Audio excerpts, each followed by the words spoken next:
أعوذ بالله السميع العليم من الشيطان الرجيم. بسم الله الرحمن الرحيم.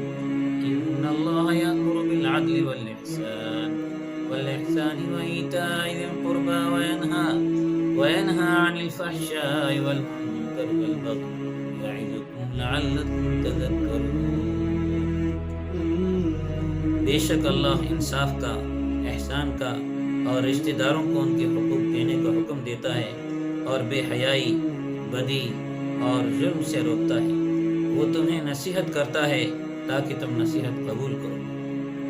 یہ اتنی جامع آیت ہے کہ اس سے پہلے میں نے جو سورہ نساء کی آیت کی تفسیر میں اس تفسیر کو لیا تھا کہ حقوق انسانیت اور حقوق صلہ رحمی اور حقوق العباد، تمام حقوق کی رعایت کرتے ہوئے ہمیں عدل و انصاف کو بھی سامنے رکھنا ہے۔ ظلم اور زیادتی میں رشتہ دار ہو، چاہے کوئی بھی جماعت ہو، چاہے کوئی بھی گروپ ہو، ہم عدل کا دامن تھامیں گے، ظلم اور زیادتی کا ساتھ ہرگز نہیں دیں گے۔ اسی تعلق سے یہ آیت میں نے پہلے عرض کی تھی، اسی کی آج تفسیر تھوڑی سی تفصیل کے ساتھ عرض کرنا چاہتا ہوں کہ یہ آیت، اس میں 3 حکم ایجابی یعنی مثبت اور پازیٹو طریقے سے بیان ہوئے ہیں، اور 3 حکم ممانعت اور حرمت کے تعلق سے، یعنی فحشا، کھلم کھلی بے حیائی سے، اور تمام برائیوں سے، منکر یعنی تمام برائیوں سے، اور بغی یعنی تمام ظلم اور زیادتیوں سے منع فرمایا ہے۔ تو اس میں تمام مامورات بھی آ گئے اس آیت میں، اور تمام منہیات بھی آ گئی۔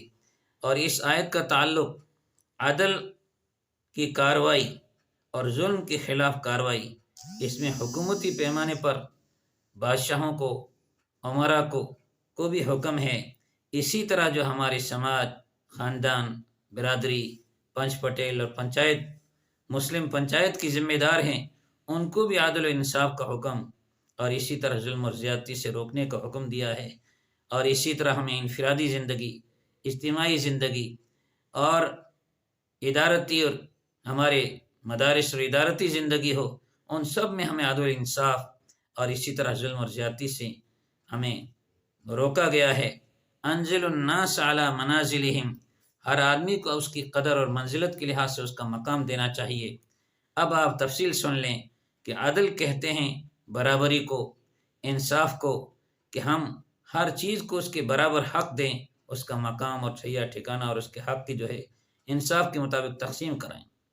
اور ظلم اس کے برخلاف وضع الشیء علی غیر محلہ، کسی چیز کو اس کے غیر محل میں جگہ دینا، اس کو رکھ دینا، یعنی اس کو صحیح مناسب اور منصف جگہ پہ نہیں، اس کی اوپر یا نیچے، یعنی حد تجاوزی کے ساتھ ہم جگہ دیں، چاہے فرد کو دیں، چاہے جماعت کو دیں، چاہے کسی بھی چیز میں دیں، یہ ظلم ہے۔ یہ لغوی لحاظ سے عرض کر رہا ہوں، تو اس میں عدل و انصاف میں بھی بڑی وسعت ہے، اور ظلم اور زیادتی کی ممانعت میں بھی وسعت ہے۔ اور احسان کے معنی بھلائی کے بھی ہیں، اور نیکی بھی ہے، اور کمال درجے کی نیکی، یہ ساری چیزیں ہیں۔ حدیث میں جو الفاظ ہیں، حضرت جبرائیل کی حدیث جو مسلم شریف وغیرہ میں آئی ہے، مل احسان، حضور اکرم صلی اللہ علیہ وسلم سے پوچھا گیا کہ مل احسان، احسان کیا ہے؟ آپ نے فرمایا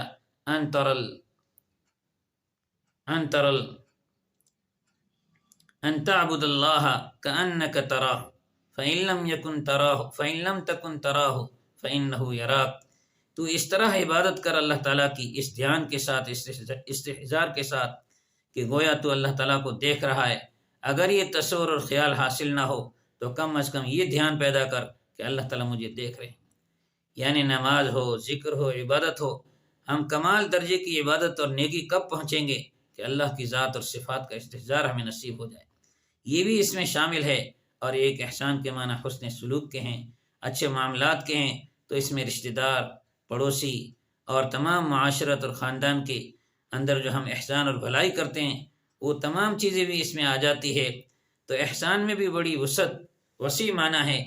اور اسی طریقے ایتاء ذی القربہ، رشتہ داروں کو دینا، ایک صدقات واجبہ کو دینا، صدقات نافلہ کو دینا، ایک ہم ہمدردی اور صلہ رحمی کے ساتھ رشتہ داری کا کوئی بھی حق ادا کریں، یا رشتہ داری کے ساتھ کوئی بھی بھلائی کریں، وہ تمام چیزیں ایتاء ذی القربہ میں شامل ہو جاتی ہیں۔ تو اس میں اصلاح معاشرہ اور صلہ رحمی اور تمام رشتہ داروں اور پڑوسیوں کے حقوق کی طرف بھی اشارہ ہو چکا ہے۔ وَيَنْهَا عَنِ الْفَحْشَاءِ، فحشا کہتے ہیں بے شرمی کو، کھلم کھلی جو بے حیائی و بے شرمی کی باتیں ہیں، وہ حرام چیزیں ہیں، وہ اس میں آج فحشا میں شامل ہو گئی۔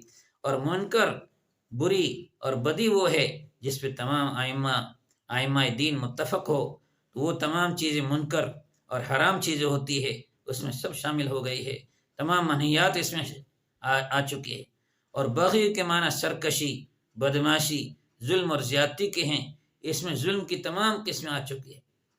اللہ تعالیٰ اس جامع آیت میں یہ ہمارے معاشرت سے بھی تعلق رکھتی ہے، ہماری سیاست یعنی بادشاہ سے بھی تعلق رکھتی ہے، ہماری سماجی ذمہ دار یعنی پنچ پٹیلوں سے بھی تعلق رکھتی ہے، اور ہماری زندگی کے انفرادی اجتماعی تمام معاملات سے یہ آیت تعلق رکھتی ہے۔ اللہ تعالیٰ ہمیں صحیح سمجھ عطا فرما کر عمل کی توفیق عطا فرمائے۔ وآخر دعوانا الحمدللہ۔